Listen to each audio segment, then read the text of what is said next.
Welcome to the show. I'm your host, Dr. Mike Wall. Today we're diving into a touching and often overlooked topic, the importance of fulfilling dreams at any age of life, especially as a senior citizen. My conversation today will bring to light the essential aspect of hope, joy, and the enduring strength of the human spirit, regardless of age. Often our society is captivated by the heartfelt efforts of granting wishes to children, which is obviously a beautiful cause that brings immeasurable happiness to young lives facing adversity.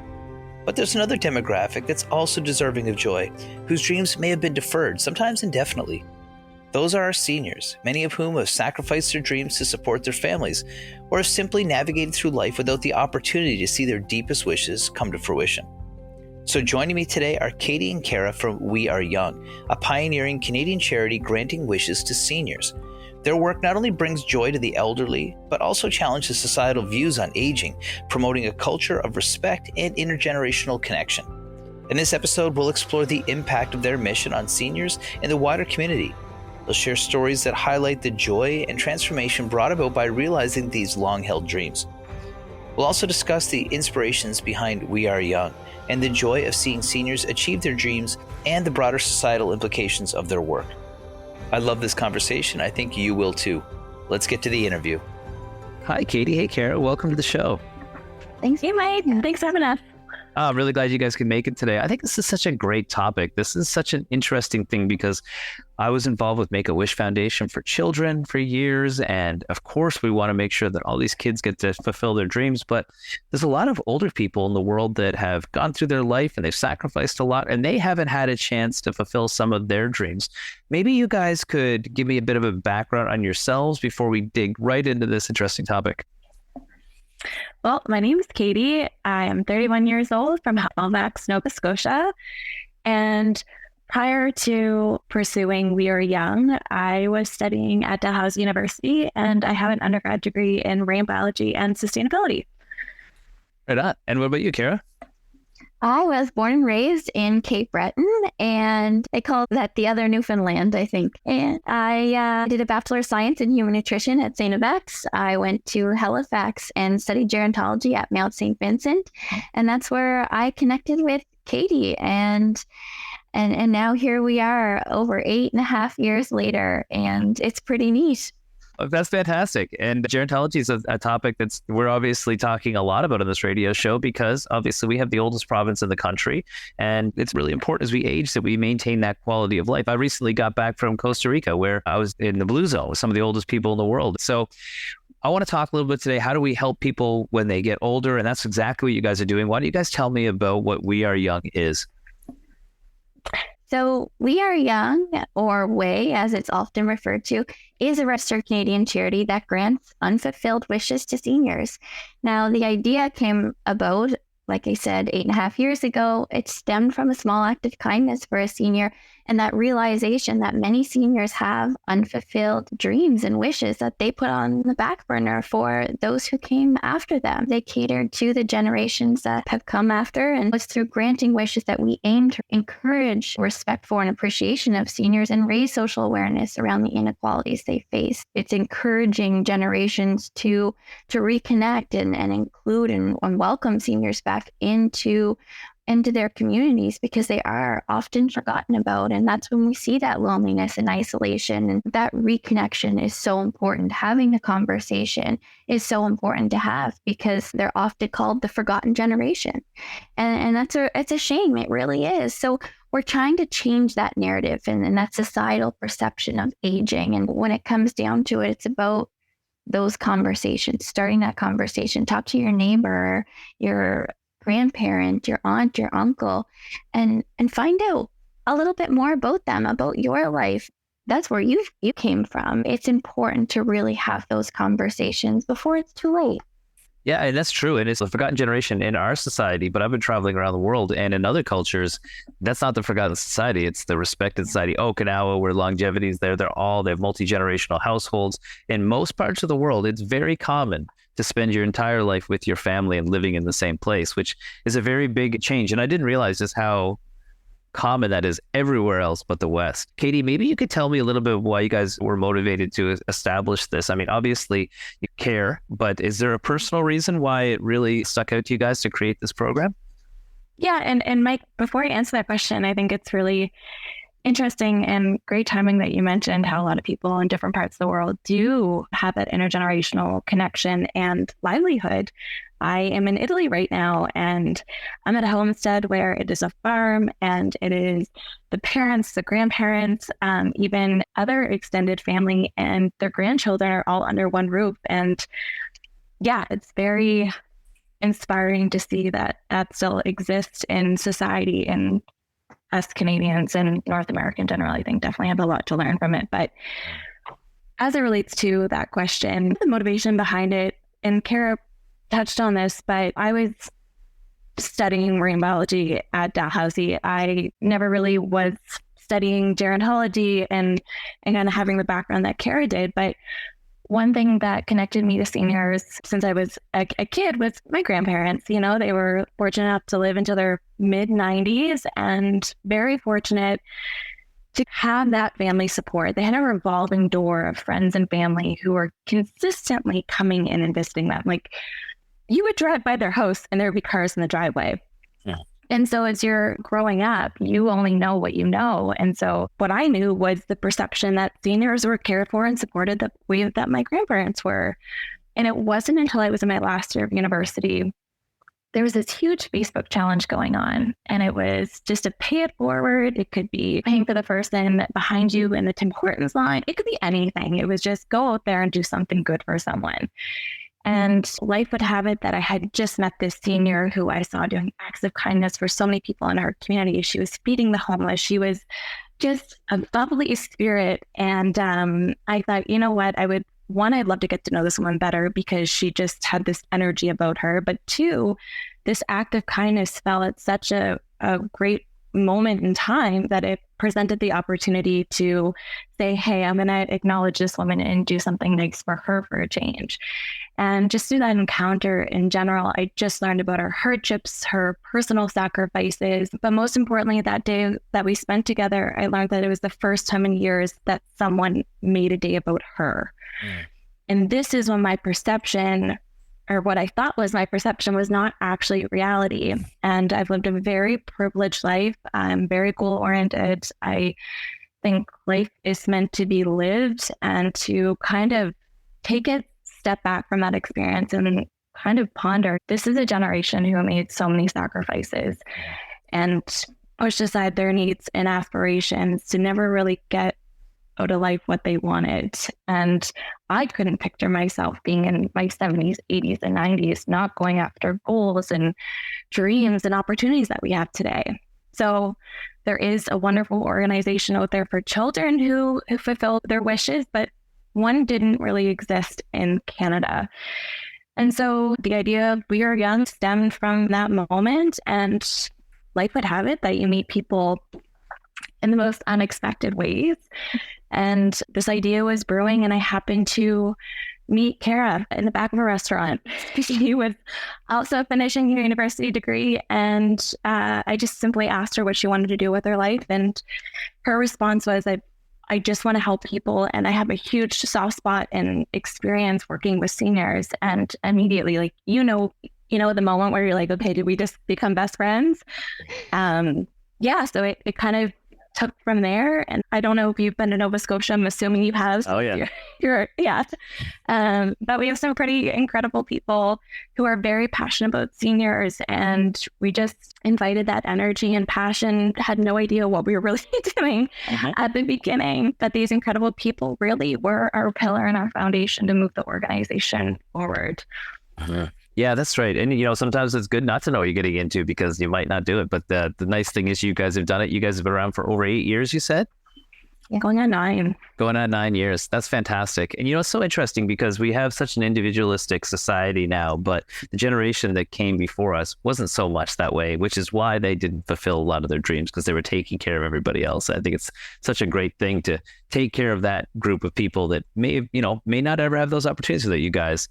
When you think about granting wishes, it's not just about granting a wish and being done with it. Like, it does so much more for people to achieve this, especially later on in life. Why is that mission so important for you guys? Yeah, every wish that comes through our door is so unique, and it brings with it a family of people. You get to know every wish recipient, their family. And when that wish takes place, we put our heart and soul into making sure that that wish comes to fruition and goes above and beyond those expectations. But it's that trickle down effect when a month later, their loved one is still reaching out to you to say, you have no idea what that did for my grandfather or my grandmother or my mom. You know, they're still talking about it. It reignited a passion in them to paint again, to get out and visit their friends. You know, we talk about that loneliness and isolation before. We have seen what these wishes can do in breaking down those barriers where they may have felt before that they couldn't achieve them. And for us, we might think, oh, that's a simple wish. That's, you know, they wanted to go up in a helicopter. But no, that's something they always wanted to do. They wanted to see their homestead. They wanted to see where they picked blueberries when they were a little girl, and their mom would bake pies. And they want to see if it's still as big as it was when they were down there as small children picking those blueberries. There's so much more behind that. It brings up those passions from the past and those experiences and those memories that they had forgotten, or they hadn't thought about in a while. And now they got to relive this. They get to go to this place that they wanted to for so long. And it reignites this energy in them. And we see it time and time again. They've become grandparents to us. We know their family has become parts of ours. And we understand that these wishes truly do make a significant impact and on their family as well. You know, we talked before about that communication and having those conversations. But when they get to see their mother, father, aunt, uncle light up again and have that spark for life again, it does something that you can't really understand until you see it. You know, you pop in and watch some of our wish videos. You get to see that moment where you see a 93-year-old woman jumping out of a plane and that I finally did it. Yeah. And it really is so incredible to see, because when you start those interviews at the beginning stages of granting a wish and you start to understand who they are and why this is so meaningful, and then to see them on the other side, it's incredible. It really and truly is. And then you hear months and months later how much it impacted them, and they picked up their paintbrush and they moved their art gallery back into their front room. It's like, you know, that's what we're trying to do. At any age, you know, you can still live, you can still do the things that you always wanted to do. It's just there's something that spark needs to happen again. Yeah, and I think that's a cultural aspect to it. I think that there is a perception that you can't do things or you're limited as you get older, but that's really nice that you guys are breaking all that down. So we're talking about the wishes. You talked a big variety there. You talked about simple things like going back to an old homestead to jumping out of a plane. Katie, maybe you could tell me, how do you guys grant wishes? How do people go through the process and apply? And then how does it all work? Yeah, and I think it's really important. There's amazing resources out there for seniors, but I think what's so uniquely different about We Are Young is we're granting wishes in a way that sometimes people need to believe it before they see it. Yeah. And the more that we can showcase what seniors are up to, it's pretty profound to Cara's point, break down that perception that society has been putting on seniors for so long. And I just think we're hitting such a unique opportunity here with that, and not only just impacting the senior that we're granting a wish to, the community, but Cara and I have received messages from other seniors who said, I never thought of myself of being able to fulfill wishes anymore until I saw someone who looked like me doing it. And I think that's a really important message to share too. But as it relates to the wishes that we grant and how that process works, our wishes come in all shapes and forms, like Cara mentioned. They all come with different meanings behind it. But if we were to kind of categorize the types of wishes we grant, there's really three trends that we see. We always grant experience-based wishes. So that's really important to mention. We're not going to buy you a Ferrari or take care of bills and that sort of thing, but we provide experiences. And they come in fulfilling a lifelong dream. So something that you've always wished for, whether it's to go to the Macy's Thanksgiving Day Parade because you watched it on TV since you were 5, or you've been watching the Blue Jays since they started and never actually got to go to a live ball game, to reliving a passion or hobby. There's things in all of our lives that mean a lot to us. And as we get older, we have age-related barriers that are preventing us from being able to do those things. Obviously, that's where weight comes in. We break down those barriers to kind of create innovative ways for that senior to give back what's brought them so much joy. So that could be a gentleman who always worked with workhorses in his teen years. It was something he enjoyed. It was the happiest time of his life. And it had been, I would say, 50 years since he had stepped foot on that farm, 50 or 60 years. And he never thought he was going to get back to working with Clydesdale horses, because how do you get in contact with Clydesdale horses? Right? And it was a matter of us making that connection, and then this gentleman being able to work with them. But not only that, he actually befriended the farm, and now he's invited to go back whenever he wants. I love that. Yeah, or a gentleman who always used to rock hound. It was a huge passion of his, but rock hounding, sometimes you have to do some pretty intense physical tracks. And as you get older, that can be more challenging. So it was a matter of us chartering a boat to get him there from shoreline. So reliving passions and hobbies is something else we do. And then the other one, which is really impactful, is reconnecting loved ones. We've had grandparents who have never seen their grandchildren before. So the meaning for some of our seniors to not just to be a name, but a face to their loved ones just is so important. So those are really the 3 pillars. And the criteria in order to apply for a wish is that you have to be 7 years of age, living within the regions that we support. So obviously anyone in Newfoundland listening, you are a region in which we are granting wishes for, and the rest of Atlantic Canada, as well as Ontario. It has to be experience-based wish. There has to be meaning behind it, and there has to be a reason why the wish can't be fulfilled on its own. So that's kind of the barrier of entry to submitting an application. And then it kind of just goes through a process. It gets evaluated by our wish committee, and then through that, it kind of gets assessed by 3 things: the financial means of the wish, the health of the senior, and the wish itself, or someone asking us to go to the moon, or someone asking us for a little bit less. So those are kind of the things that we heavily take into consideration. And, we're a small charity, but we're mighty, and we do our best to grant as many wishes as often as we can. And all applications are typically submitted online through our website. Oh, that's incredible. So maybe we can do a couple things, answer a couple simple questions here. Is that you guys mentioned the areas that you service, and then after that, maybe tell me how many wishes you guys have fulfilled. So where's the region you guys can take advantage of if somebody's listening? Ontario and all of Atlantic Canada. And then as for the amount of wishes we granted, 56 wishes we have granted so far. Last year alone, just to kind of showcase our growth, we've increased the amount of wishes we granted last year by 50%. So in this year, we're trying to grant 30 wishes. Yeah. So we're definitely headed in an increasing amount of wishes per year. That's good. Well, hopefully we have a few more from Newfoundland coming in this year. You must have a couple favorites from the 50 some that you guys have done already. It's so hard. I get the opportunity to sit down and chat with them through the whole process, to meet with their families. And like I said before, every story is so unique and so different. I love them all for different reasons. But, there was one gentleman named Stuart, and he was in the early stages of Alzheimer's. And when he listened to Billy Joel, he said it lifted the fog.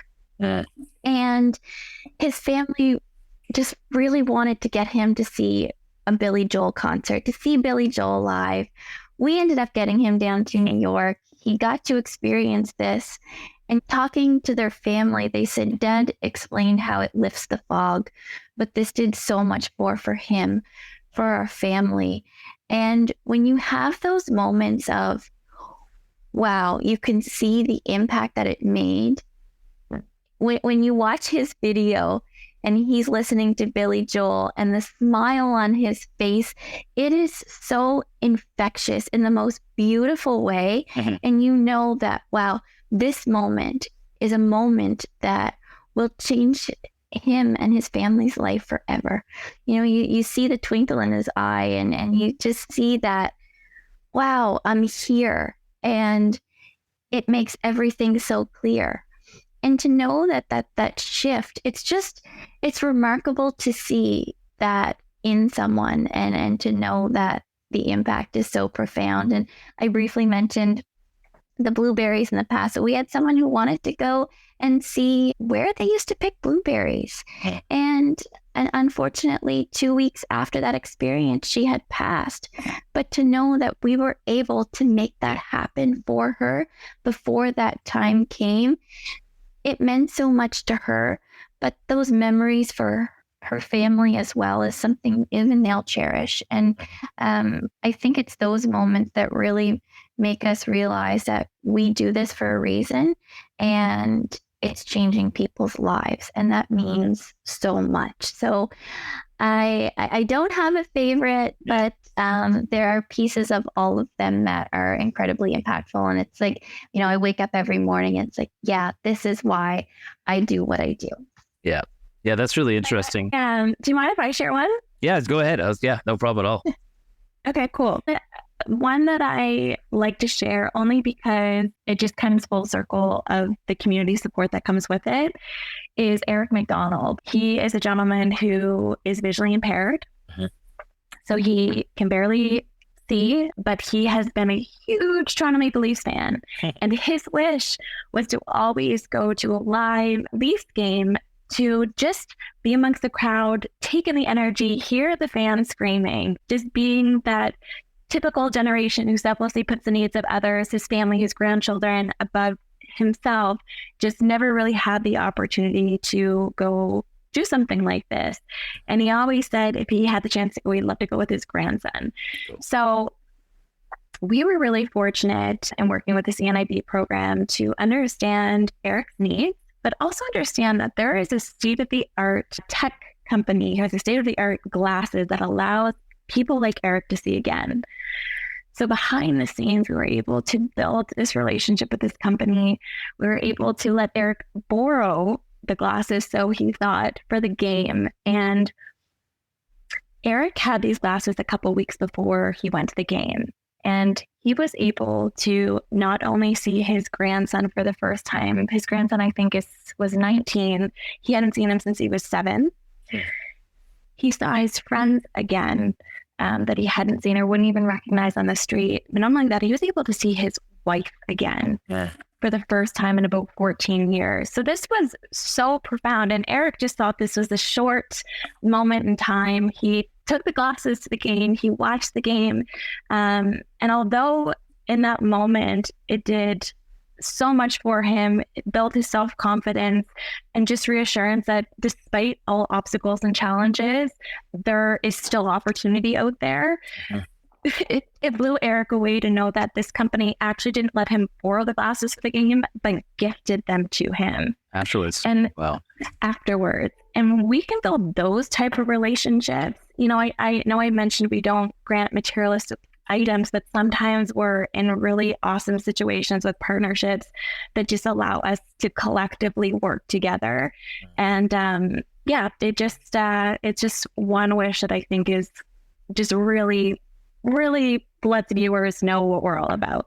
Yeah, I think that's such an interesting thing. And I think that's the creativity side of things. And often when you're trying to do something good, you've got to be creative in how you're able to do things. We all have limited resources, and being creative is obviously going to be important, especially when a lot of the things you're going to be granting are a little bit, maybe not just your standard fare, right? Like going to a game is one thing, but somebody who's blind has to negotiate that, plus being seniors on top of that. How do you guys go about getting the community support to make this all happen? Obviously, you guys are very passionate about what you do. You got lots of energy, you got the skill set to do it, but that still takes a lot of moving parts, I'm sure.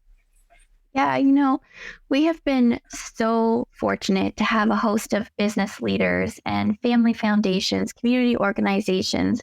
I mean, when a community comes together, they can achieve some pretty wonderful things. And we're so grateful for those who believe in what we do to allow us to be able to grant these wishes. they come with a financial burden. And it's why many of the seniors cannot fulfill these requests on their own. But the partnerships we've built, the founders that have supported us since day one, the organizations and foundations that continually step up and say, I saw what you were doing and I think it's incredible. And that speaks volumes. And that allows us to continue doing what we do. And we operated solely in Nova Scotia for many years. And last year, 2023, we opened to the Atlantic provinces. And that was really exciting. And then midway through the year, opened to Ontario. And as we continue to grow, we have individuals reach out saying, when are you coming here? When are you going to be in this side of Canada? And we're working towards it. And as we continue to connect with these individuals and have people reach out and want to be involved, that allows us to be able to grow and grant even more wishes. Katie mentioned we're on the trajectory to grant 30 this year. It takes a lot of work. It takes a lot of time and planning and resources. But as we continue to build up this incredible community that we've grown to have, we can do it. And we're small and mighty, and we're gonna keep going, because there are a lot of wishes sitting here right now that we can grant, and having that support from our community will allow us to do that. That's fantastic. And maybe Katie, you can expand a little bit on that, about how you guys plan on growing, where you guys see it going, how this thing will evolve, because our population is getting older. Financial times are harder. More and more people are sacrificing the things that maybe they've always wanted to do because they have to make ends meet. So I could just see this being a need that's on a much bigger scale. That's a great question. And we've been at this for almost 9 years now. And I think the biggest thing that we've learned is, in order to get big, you have to grow slowly but surely. And you really have to build that foundation. And I think that's why it took us so long to expand outside of Nova Scotia, because we needed to build a strong foundation in order to support more seniors. And I think that's our approach for just longevity and sustainability in general. We understand the complexity that comes with running a charity and how it's constantly trying to find resources and the financial means to keep going. So we definitely have been mindful of that through the last 9 years, and understand that if we want to keep going, we need to build and strengthen relationships, and move at a snail's pace in order to effectively be around as long as Make-A-Wish Foundation or the other incredible organizations that we look up to. So I would say anyone listening today, if you align with our organization and the work that we do, our doors are always open to just hear from like-minded individuals who carry our values and our passion for what we do with seniors. And it's actually being able to have these opportunities that have given us the people who are in our corner today. So we don't take this interview lightly. We hope that some amazing relationships come from it. And this is kind of how we've built ourselves and how we see ourselves continuing. It's worked for us.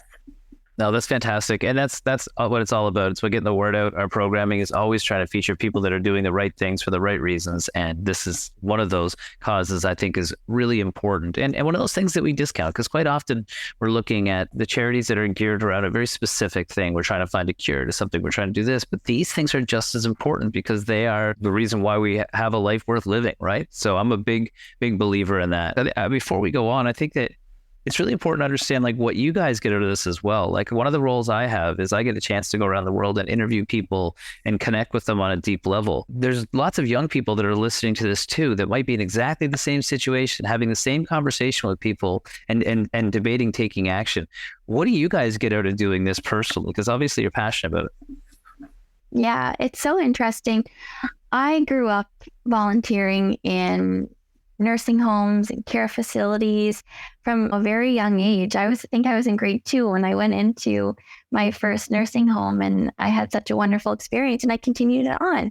And I went to St. Uvex, and I spent a lot of time in nursing home there. I had a gentleman in my building who I used to visit all the time, and he'd tell me stories of his past, and he loved to paint, and my grandmother was a painter, and we bonded over that. And I built these relationships through my entire life. And there was a gentleman who lived to 103 who I knew very well. And he was a big influence for me in saying that you have to wake up every day with a purpose.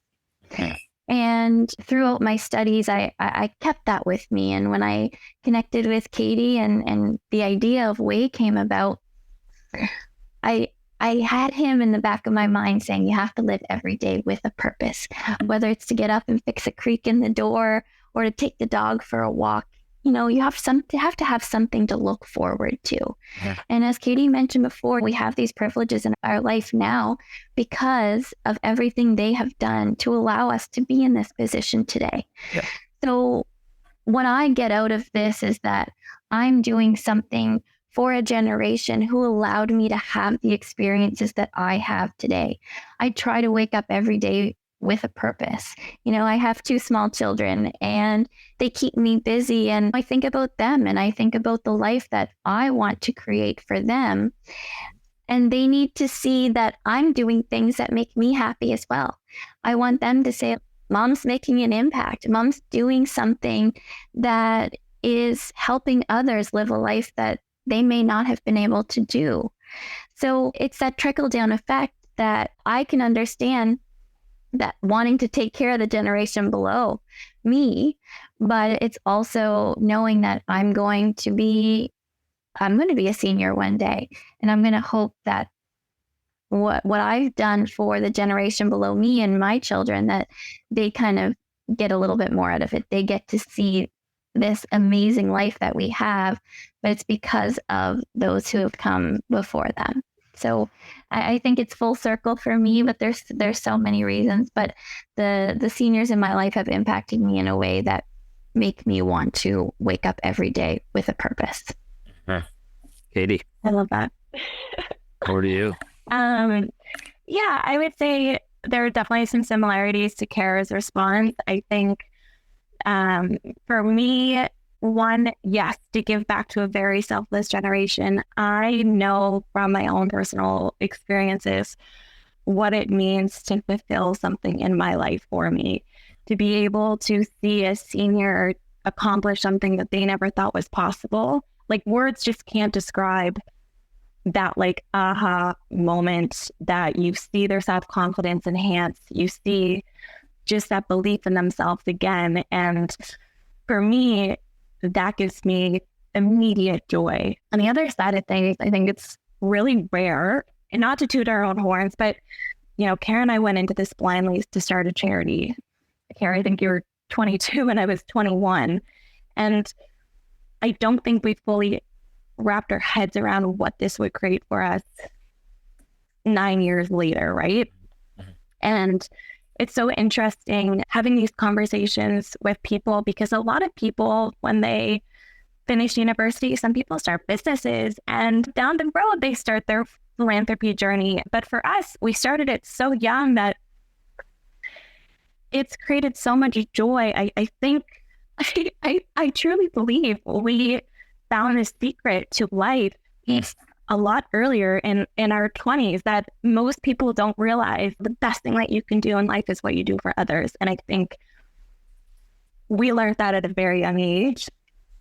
And selfishly, it is so rewarding to know that you can wake up every day and create life-changing moments for people. But also, that generation has lived a whole life, that they're constantly throwing words of wisdom, aspirations, inspirations at us, that I feel so lucky and privileged to be in their presence. And I don't take that for granted. And I think, if anything, not only has this done so much for us, but I hope that this also inspires people our age to also self-reflect, to also help us change this narrative, because to Cara's point, we're going to get there one day. And I want to be in a world where people are still cheering me on if I'm running a foot race at the age of 80 and 90. Like, there's just so many parallels between what we do and just how to live a good life in general. And so yeah, I think that's it. It's so interesting you say you found a purpose. So when I got back from Okinawa, one of the things they have there is a philosophy called Ikigai, and it says you need to do something that you're good at, something you get paid for, something the world needs, and something you love, and the passion. So if you satisfy all four of those criteria, then you've essentially found the meaning of life. And very few people are able to do that, but it's so great to see you guys doing that at such a young age and doing something that's so important for so many people that have, like I said, gone without so much. Now let's get into the specifics here. So if somebody's listening to this, I'll get one of you to field one of these questions and then the other to field the other. The first one is, if somebody is a senior or a family member of a senior and they are looking to get a wish granted, how do they reach out to you? And then secondly, if there are any of those philanthropic individuals in the community that are looking at partnering on these types of things, how do they get a hold of you? So Katie, maybe you could take the first one about how do you get a wish granted? Yeah. So funny enough, how do you get a wish granted? Well, first of all, it depends on who's listening. If you are a senior who has always had a wish and you might think it's crazy, it might be you want to go in a pickup truck or riding on a Zamboni or just non-even traditional experience-based wishes, you are not crazy. You are dreaming your dream. And if you meet the criteria, like we mentioned earlier in this interview, you can head to our website, www.weareyoung.ca. It's really easy to find our online application. Or if you don't have access to a computer, but you have a loved one that does, they can always assist with this process. Or we do have a phone number online as well. You can just call us and we can work through the application with you just over the phone. And then if you are someone who has a senior in your life and you're thinking, oh, I wonder if mom or dad has a wish. Probably not.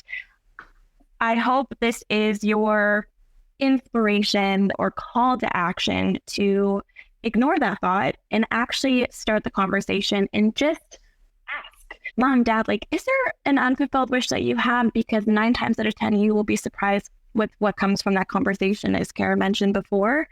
And for those, I think this is really interesting. Some people just don't know how to connect with seniors. There is this huge generational gap where people just don't know how to have conversations.